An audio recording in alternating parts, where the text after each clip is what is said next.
Assalamu alaikum ji everyone. I hope you people are fine. This is Saif Ahmed, your physics teacher, and I welcome you all again to my YouTube channel Phycraft. So students, last lecture में हमने अर्थ की spinning movement की वजह से day and night का phenomena हमने देखा और इसके साथ साथ हमने अर्थ की सर्कुलर मूवमेंट को भी अंडरस्टैंड किया कि किस तरह से अर्थ एक टिल्टेड रोटेशनल मूवमेंट कंप्लीट कर रही होती है सर्कुलर ट्रैक में रोटेट करते हुए, और उसी तरह उस सर्कुलर ट्रैक में रोटेशन की वजह से किस तरह से सीजन्स हमें देखने को मिलते हैं, जिसमें हमें समर, विंटर, फॉल और स्प्रिंग हमें देखने को मिलता है। तो हम अब अपने टॉपिक को आगे बढ़ाते हैं और स्टडी करते हैं एक टॉपिक जिसका नाम है सन। ठीक हो गया, बड़ा आसान सा टॉपिक है। पहले आप ये करें कि नोट्स बना लें, और ये मैं वीडियो अपनी इसको बैक पे लेके जा रहा हूँ ताकि आपको समझ आ जाए कि लिखा क्या है। लें जी, अब हम स्टार्ट करते हैं स्टूडेंट्स प्रॉपर वे में और सन को अंडरस्टैंड करने की कोशिश करते हैं। पहला पॉइंट ये है स्टूडेंट्स कि sun is a medium mass star. Sun क्या है हमारे पास? मीडियम मैस स्टार है। क्या मतलब निकला? हमारे लिए तो सन ही सब कुछ है, हमें तो सन ही बहुत बड़ा लगता है, तो ये मीडियम मैस स्टार क्यों लिखा है? हमें इतना तो पता है कि जो सन है वो हमारे लिए जीना मरना ही है सब कुछ।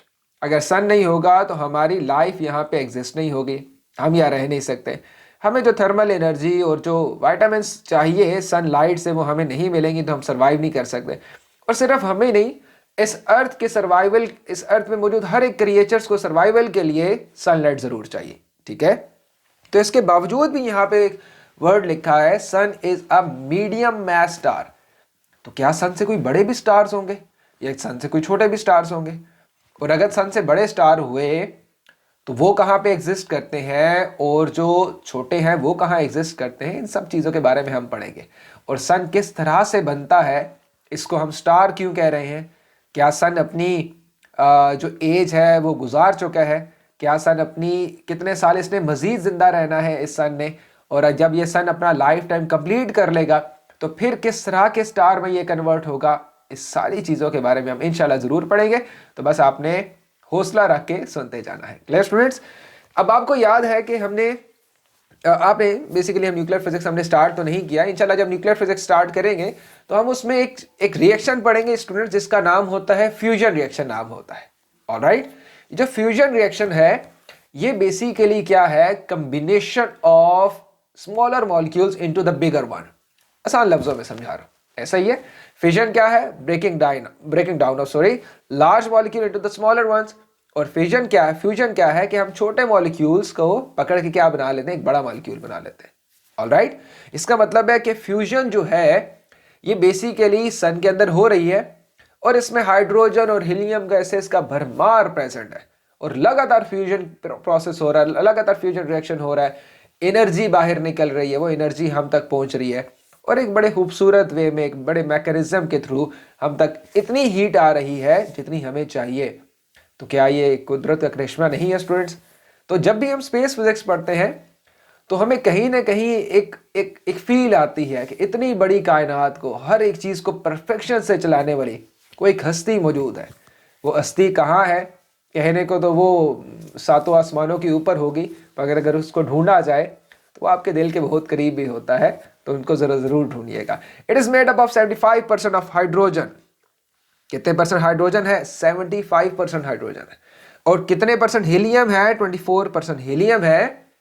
और ये मेल मिला के कौन सा रिएक्शन कर रहे होते हैं? फ्यूजन रिएक्शन कर रहे होते हैं। तो फ्यूजन रिएक्शन स्टूडेंट्स किस तरह होता है, क्या क्राइटेरिया होता है, कौन सी चीजें मिल के फ्यूजन रिएक्शन करती है, हीलियम कैसे गैस बाहर निकलती है, कैसे बनती है, इसके बारे में हम इंशाल्लाह डिटेल से जरूर न्यूक्लियर फिजिक्स के चैप्टर में पढ़ेंगे। The rest about 1% is made up of other elements that is oxygen and carbon. तो और तरह की गैसेस भी इसके अंदर मौजूद होंगी, लेकिन उनकी जो रेशियो है वो बहुत ही स्टूडेंट्स कम होगी। The glowing hydrogen at the surface of the sun radiates energy. About 40% of this energy is visible light, 50% of the infrared and the remaining 10% is ultraviolet. So students, अगर मैं इसका छोटा सा ग्राफ बना दूं, जो कि मुझे याद है कि मैंने MS में पढ़ा था और डॉक्टर अब्दुल बासित साहब ने वो हमें ग्राफ से अपना इस टॉपिक का स्टार्ट करवाया था। और अच्छे टीचर्स इंसान को हमेशा माइंड में रहते हैं, इंसान हमेशा उनकी कदर करता है। तो इस तरह का उन्होंने एक फ्लो चार्ट सा हमें बताया था, ऑलराइट, जिसमें हमें उन्होंने इस तरह का कोई पोर्शन, आई होप मुझे याद है कि इस तरह सा पोर्शन छोटा सा उन्होंने हमें बना के दिखा दिया था, जिसमें उन्होंने कहा था कि 44% या 40 के लगभग आपके पास कौन सी रेडिएशंस होती हैं सनलाइट से, IR इंफ्रारेड रेडिएशंस आ रही होती हैं, ऑलराइट, ठीक हो गया, सॉरी 50%, यस 50% कर लें। ओके, दरमियान में कौन सा स्टूडेंट्स रीजन होता है, विजिबल रीजन होता है, और बहुत ही थोड़ा हमें कौन सा रीजन नजर आता है, अल्ट्रा वायलेट रीजन जो है वो नजर आता है। इस अल्ट्रा वायलेट रीजन को भी रोकने के लिए ओजोन लेयर बैठी होती है, ठीक हो गया, क्योंकि ये अल्ट्रा वायलेट हमारे लिए फेवरेबल नहीं होता, IR गुजारा चल जाता है, क्योंकि जितनी भी हीट है एब्जॉर्ब हो रही है, एमिट हो रही है, ये in the form of infrared radiations है, और विजिबल रीजन या विजिबल लाइट हमें देखने के काबिल बनाती है, ब्लू कलर रिफ्लेक्ट होता है, बाकी सारे एब्जॉर्ब हो जाते हैं, तो हमें वो चीज़ ब्लू कलर नजर आती है। ये चीज़ें हम पढ़ चुके हैं, तो ये सारा एक फिनोमेना है। तो सन से जो भी लाइट आ रही है basically comprising of infrared radiation, visible radiation and ultraviolet radiation, ये तीन चीजों का मिक्सचर है। Okay, the earth orbits the sun at a distance of 150 million kilometres. तो ये चीज मैंने आपको बता दी है स्टूडेंट्स, 150 1 2 3 4 5 6 7 8 9 9 0 होंगे आपके, इतने मीटर्स बन जाएंगे। ये 150 मीटर्स लिखा है मैंने, ठीक है, किलोमीटर्स होगा स्टूडेंट तो इतना हो जाएगा, ठीक है, 3 0 आप इरेज कर दोगे। अ सन हैज मास कितना, 2 × 10⁻30 kg, इसका मतलब है 2 के आगे 30 0 लगा लो। अब जरा ध्यान से इस बात को समझिएगा। This is referred to as the solar mass as it provides a simplest way of comparing the mass of the other star to the mass of our sun। ये इस लाइन को जरा देखिएगा। A sun contains 99.86 of the mass of the solar system। क्या मतलब निकला students, इसका मतलब असल चीज तो सन है, इतनी भारी है, इतनी भारी है कि अगर हमारे सारे सोलर सिस्टम के मैस को इकट्ठा किया जाए तो 99.86 जो मैस की कंसंट्रेशन होगी स्टूडेंट्स वो आपके पास सन होगा, और रिमेनिंग जो 0 समथिंग परसेंटेज है ये आपकी बाकी प्लैनेट्स की है, जिसमें अर्थ आ जाता है, मार्स आ जाता है, जुपिटर आ जाता है, इसके अलावा और कौन कौन से आ जाते, प्लूटो आता है कि नहीं आता, नहीं आता प्लूटो को निकाल दिया है, बड़ी बेरहमी है उसके साथ, ठीक है, हम बात करेंगे क्यों निकाला है उसको, ठीक है। जुपिटर हो गया, तो इस सारे प्लैनेट्स के मैस को इकट्ठा किया जाए और सन के मैस को एक तरफ रख दो, तो बेसिकली जो सन का मैस होगा वो ज्यादा होगा, और जो बाकी प्लैनेट्स का जो मैस होगा वो क्या होगा, हमारे पास कम होगा, उसकी रेशो बहुत कम है, ठीक है। अब स्टूडेंट्स देखेंगे हम जब ओरिजिन ऑफ स्टार के बारे में पढ़ेंगे और डेथ ऑफ स्टार के बारे में पढ़ेंगे, फिर आपको इस सन का कॉन्सेप्ट मजीद क्लियर हो जाएगा, किस तरह से बनता है, किस तरह से एक्सप्लोजन होता है, और किस तरह से ये जो रेजिडुअल चीज़ें हैं, ये अर्थ जो है ये सन की चीज़ें जुड़ी हुई चीज़ें हैं, ये रेजिडुअल थिंग्स हैं, बची कुची चीज़ें जो सन से निकली हुई हैं, रोटेट कर रही हैं क्योंकि इनके पास खास वेलोसिटी है। तो ये सारी चीज़ें इंशाल्लाह हम टाइम बाय टाइम इंशाल्लाह इस चीज़ को स्टडी करेंगे। So basically students, solar system के अंदर हम सन को और डिफरेंट प्लैनेट्स को 2 टाइप्स में क्या कर देते हैं, डिवाइड कर देते हैं। एक को स्टूडेंट्स हम कह देते हैं मेजर प्लैनेट्स, ऑलराइट, और एक को हम कह देते हैं माइनर प्लैनेट्स कह देते हैं। क्लियर हो गया। सन को अभी हमने क्या कंसीडर कर लिया, मीडियम मैस स्टार कंसीडर कर लिया। अब जो बाकी चीजें हैं जिसमें मरकरी आ गया, वीनस आ गया, अर्थ आ गया, मार्स आ गया, जुपिटर, सैटर्न, यूरेनस, नेपच्यून आ गया, ये सारी चीजें हम कह देते हैं ये है मेजर प्लैनेट्स। और जो बाकी चीजें हमें नजर आएंगे स्टूडेंट्स, उनको हम कह देंगे माइनर प्लैनेट्स कहेंगे। क्लियर। अब आखिर इनमें ऐसी क्या क्वालिटीज हैं कि इनको मेजर बना दिया गया? क्या ये साइज में बहुत बड़े थे, क्या ये साइज में बहुत छोटे थे, क्या ऐसा रीजन था? और वो जो माइनर प्लैनेट्स बनाए उनको, उनके अंदर ऐसा क्या फ्लॉज, क्या ऐसी डिसक्वालिटीज थी जिनकी वजह से हमने उनको माइनर प्लैनेट्स बना दिया। अब हम उसके बारे में पढ़ लेते हैं। क्लियर हो गया। तो ये जो पैटर्न है ये आप याद कर लीजिएगा। एक आपको हिंट बता देता हूं कि जब भी एक्सप्लोजन होता है, स्टार्स बनते हैं, सन जैसे बन गया, और कितने और मिलियन ट्रिलियन सन होंगे हमारी इस पूरी यूनिवर्स में। बहुत ध्यान से आपने मेरी बात सुनी है, ठीक है। इसके जितने भी रेजिडुअल थिंग्स होती हैं जो करीब करीब होते हैं, करीब करीब सन के जितने जितने करीब जो चीजें होंगी वो उतनी ज्यादा रॉकी होंगी। रॉकी बोले तो सॉलिड मटेरियल्स होंगे। आ रही बात समझ के नहीं आ रही? सॉलिड मटेरियल्स होंगे। ठीक हो गया। जिसमें आपको चट्टानें देखने को मिलेंगी, पत्थर देखने को मिलेंगे, ऐसी चीज़ें देखने को मिलेंगी। लेकिन जैसे जैसे जो चीज़ें सन से दूर होती हैं, इनका साइज भी चेक करो, जरा बड़ा है पहले चारों में से। क्लियर हो गया? ये जो बेटा पहले चार, ये जो लास्ट जुपिटर, सैटर्न और यूरेनस और नेपट्यून है, ये ज़्यादातर गैशियस मटेरियल से बनते हैं। ऑलराइट, तो यहां से अभी आपने क्या सीखा? अभी आपने बाकी चीजें तो आप पहले से जानते थे, यहां से आपने ये सीखा कि जो मरकरी, वेनस, अर्थ और मार्स है, ये basically Rocky material, hard material के। तो ये जो जितना ज्यादा हार्ड मटेरियल होता है, सन उसको उतना ही अपने काबू में रखता है और अपने करीब रखता है। इजी हो गया, अपनी कुर्बत में रख रहा है। इसका मतलब है ये रॉकी है, रॉकी, मार्स तक चीजें रॉकी मटेरियल की चल रही होती है प्लैनेट्स में। लेकिन जैसे जैसे हम इनकी बात करें, जुपिटर और सैटर्न की बात करें, ये बेटा गैस के बड़े बड़े जाइंट्स हैं, गैस जाइंट्स कहते हैं इनको। ये जो इनका स्ट्रक्चर नजर आ रहा है, ये इनका स्ट्रक्चर सॉलिड नहीं होता स्टूडेंट्स, ये सॉलिड नहीं है, गलती नहीं कीजिएगा। इवन इनकी जो अपर सरफेस है वो भी सॉलिड की नहीं होती, बड़े बड़े गैस के जाइंट्स होते हैं, गैस भरी हुई होती है, डस्ट पार्टिकल्स होते हैं, गैसेस होती हैं, तूफान सा एक चल रहा होता है इनके अंदर। इजी बात समझ आ गई? इसी तरह सैटर्न में भी यही हाल है। यूरेनस और नेपट्यून को हम कहते हैं आइस जाइंट्स कहते हैं। ठीक हो? आइस जाइंट्स ये नहीं समझ लीजिएगा बर्फ है, ठीक हो गया? ऐसा कॉन्सेप्ट नहीं लीजिएगा प्लीज। तो गैस जाइंट्स और आइस जाइंट्स का मतलब क्या है, जरा ध्यान से सुनिएगा। गैस जाइंट्स का मतलब है गैस के बड़े बड़े आपके पास जाइंट्स है, मिक्सचर है, डस्ट पार्टिकल्स है, एक गैसेज है, डिफरेंट तरह की गैसेज है, हाइड्रोजन है, हीलियम है, भरे हुए हाइड्रोजन और हीलियम से। ठीक हो रहा है कि नहीं ठीक हो रहा? जो आइस जाइंट्स हैं, आइसिस बेसिकली वर्ड यूज किया जाता है वाटर के लिए, अमोनिया के लिए, और ये यूज किया जाता है मीथेन के लिए। ऑलराइट, ये लिख ले ऊपर, यूरेनस और नेपट्यून के साथ लिख लो वाटर, आइस का वर्ड यूज किया जाता है मिक्सचर के लिए। किसके लिए? वाटर के लिए, मीथेन के लिए और अमोनिया के लिए। ऑलराइट, इनके मिक्सचर को वो आइस कहता है। तो बड़े बड़े आइस जाइंट्स होंगे जिसमें गैसेस कंडेंस हुई होती हैं, कुछ वेपर्स होते हैं, कुछ थोड़े थोड़े लिक्विड फेस के भी मिलके बने होते हैं। तो जितने गैशियस फेस होंगे ये आपको सन से उतने दूर मिलेंगे, जितने रॉकी मटेरियल होगा स्टूडेंट्स ये आपको सन के उतना करीब मिलेंगे। आई होप सो कि ये चीज आपने पिक कर ली होगी। ऑलराइट, ठीक है जी। ओके, देख ले, एक छोटी सी वीडियो है। बेसिकली सन क्या कर रहा है, सेंटर में रोटेट कर रहा है, वो जी हमारी अर्थ आ रही है। ओके, ये अर्थ आ गई, इसके साथ साथ वो देखिए पीछे गैशियस तरह के गैशियस प्लैनेट्स हैं, आगे रॉकी प्लैनेट्स हैं, और बीच में आपको ये पत्थर भी नजर आ रहे हैं। ऐसा है कि नहीं है? ठीक है स्टूडेंट्स, तो इसके बारे में भी हम आहिस्ता आहिस्ता इंशाल्लाह पढ़ेंगे।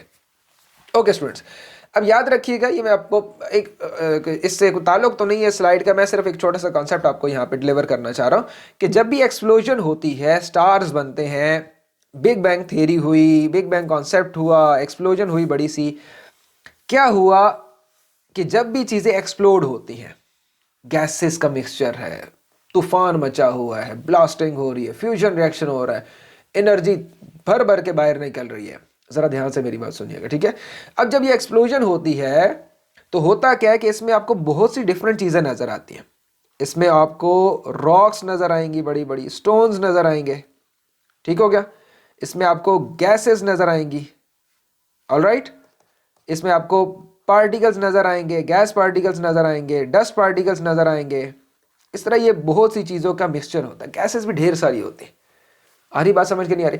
तो ये जो रॉकी मटेरियल होते हैं, स्टोन होती है, ये जो पार्टिकल होते हैं, डस्ट होती है, गैस होती है, इन सब के ऊपर ना एक फोर्स ऑफ ग्रेविटेशन लग रही होती है, जैसे सन लगा रहा है।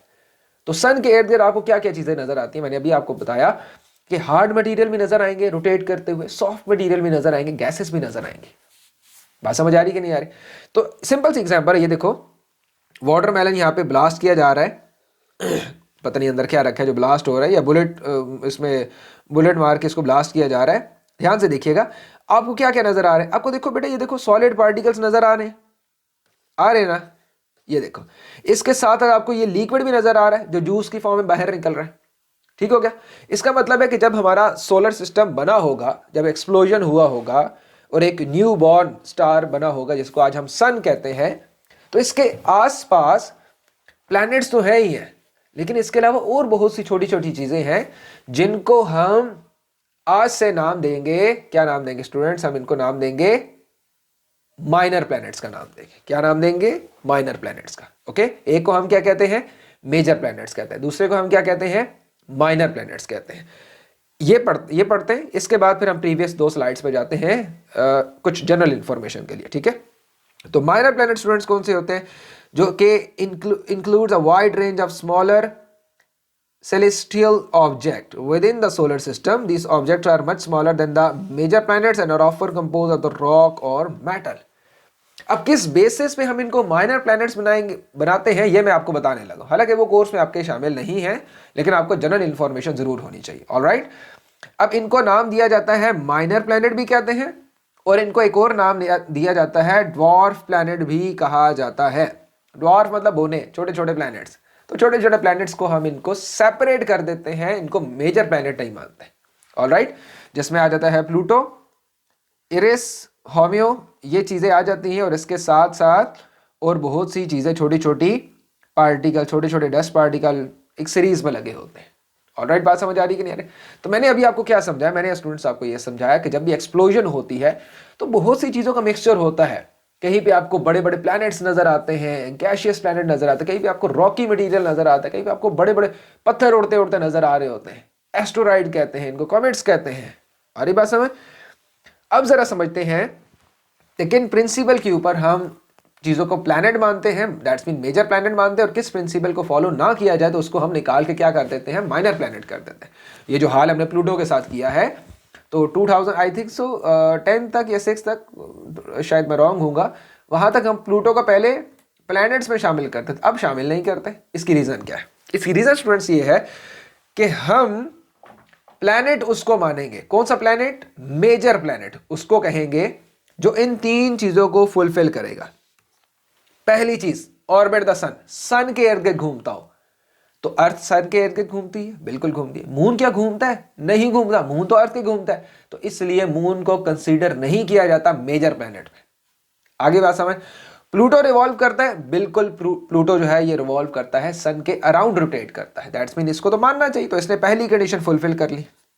Okay, has enough mass to be round, mass इतना ज्यादा होना चाहिए, रोटेशन की वजह से इसका जो स्ट्रक्चर है ना वो स्फेरिकल होना चाहिए। जैसे अर्थ का स्ट्रक्चर स्फेरिकल नजर आता है, मार्स का स्फेरिकल नजर आता है, जुपिटर का आपको स्फेरिकल नजर आता है, तो प्लूटो का भी जो स्ट्रक्चर है ये गोल ही है। ऑलराइट, बात समझ आ रही?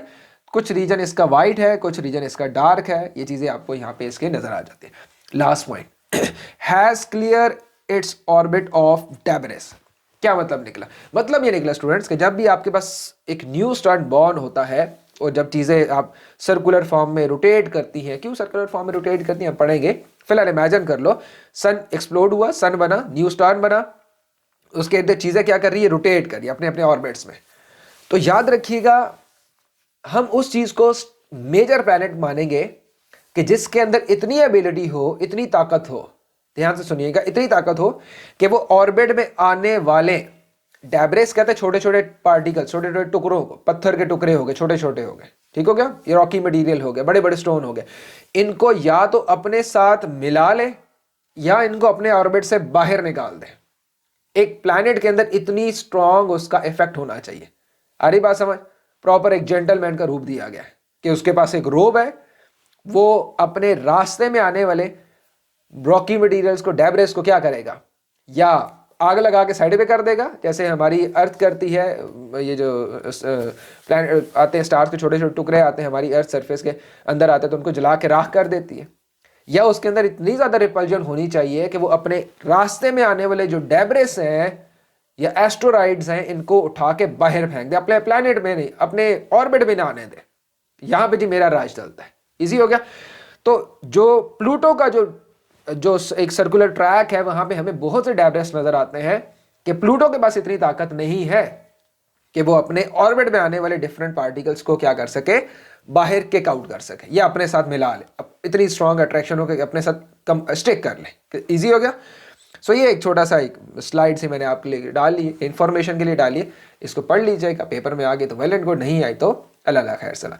ओके जी, अब हम इंशाल्लाह नेक्स्ट लेक्चर में स्टार्ट करेंगे, एस्टेरॉइड्स के बारे में पढ़ेंगे और इंशाल्लाह फिर हम कॉमेट्स के बारे में इंशाल्लाह ज़रूर पढ़ेंगे। तो थैंक यू, टेक केयर, अल्लाह हाफिज़।